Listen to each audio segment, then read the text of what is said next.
ঢাকার পথে পথে আনন্দ বিরাজ করছে। বাংলাদেশের প্রধানমন্ত্রী শেখ হাসিনা পালিয়ে গিয়েছে, গণভবনে ঢুকে গিয়েছে সকল ছাত্র জনতা। যে যা পারছে তাই নিয়ে ভাগছে। সোফা হাতে, শাড়ি হাতে, ব্লাউজ হাতে, সবকিছু যে যার মতো করে নিয়ে ভাগছে। ইতিমধ্যে বাংলাদেশ থেকে পালিয়ে গেছে প্রধানমন্ত্রী শেখ হাসিনা। বহুদিনের আশা আকাঙ্ক্ষা মানুষের যেন পূরণ হয়েছে, সেটি যেন প্রতিফলিত হচ্ছে মানুষের উচ্ছ্বাসে, আনন্দে, উদ্দীপনায়। সেটি যেন আমরা দেখতে পাচ্ছি গণভবনে। গণভবনে ইতিমধ্যে মিছিলকারীরা আ আ ঢুকে পড়েছে। এর আগে জনগণের উদ্দেশ্যে সেনাপ্রধান ওয়াকারুজ্জামান ভাষণ দিয়েছেন এবং সেই ভাষণে সকল জনগণকে শান্ত থাকার আহ্বান জানিয়েছেন এবং তিনি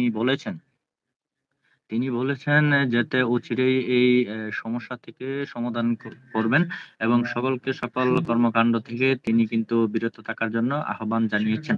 আজকে যে প্রধানমন্ত্রী পালিয়ে গিয়েছে সেই বিষয়টা আপনি কিভাবে দেখছেন আমাদেরকে একটু কমেন্ট করে জানাবেন এবং আপনার আনন্দ উদ্দীপনা এবং আপনার আশা আকাঙ্ক্ষা কি সেটি আমাদেরকে একটু কমেন্ট করে জানাবেন। স্বরাষ্ট্রমন্ত্রী ধানমন্ডি বাসায় ভাঙচুর হয়েছে। দেশব্যাপী সংবাদ মাধ্যমে শেখ হাসিনার পদত্যাগের খবর ছড়িয়ে গেছে এবং সেই বিমান হেলিকপ্টার যেটি দিয়ে তিনি দিল্লি দিয়ে অন্যান্য দেশে পালিয়ে যাবেন এবং এখনো তিনি দিল্লির পথে রয়েছেন। আম, এবং যেটি বলা হচ্ছে সমস্ত হত্যাকাণ্ডের বিচার করা হবে। সেনাবাহিনীর প্রধান ওয়াকারুজ্জামান এটি বলেছেন এবং অনেকটাই প্রবলেম করছে। এবং সেনাবাহিনীর প্রধান বলছেন তিনি সকল কিছুর দায়-দায়িত্ব নিচ্ছেন। আপনারা কেমন আছেন? কোথা থেকে দেখছেন? একটু কমেন্ট করে জানাবেন। এই হাসি আনন্দ আপনারা কিভাবে দেখছেন? এই আনন্দটুকু আমরা আসলে নিউজের আকারেও দেব এবং আমরা লাইভ আকারেও আপনাদেরকে দেখানোর চেষ্টা করছি। ইতিমধ্যে নেট অনেক স্লো করে দিয়ে হয়েছে বাংলাদেশে।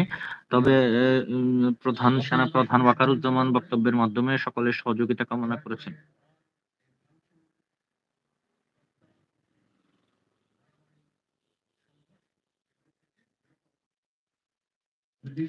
এবং সেই সাথে যেখানে ঘটনা সেখানে তাৎক্ষণিক সরাসরি জানার জন্য বলা হয়েছে। মিছিলে ঢাকার লাখো লাখো মানুষ কিন্তু ইতিমধ্যে আনন্দ মিছিল করছে।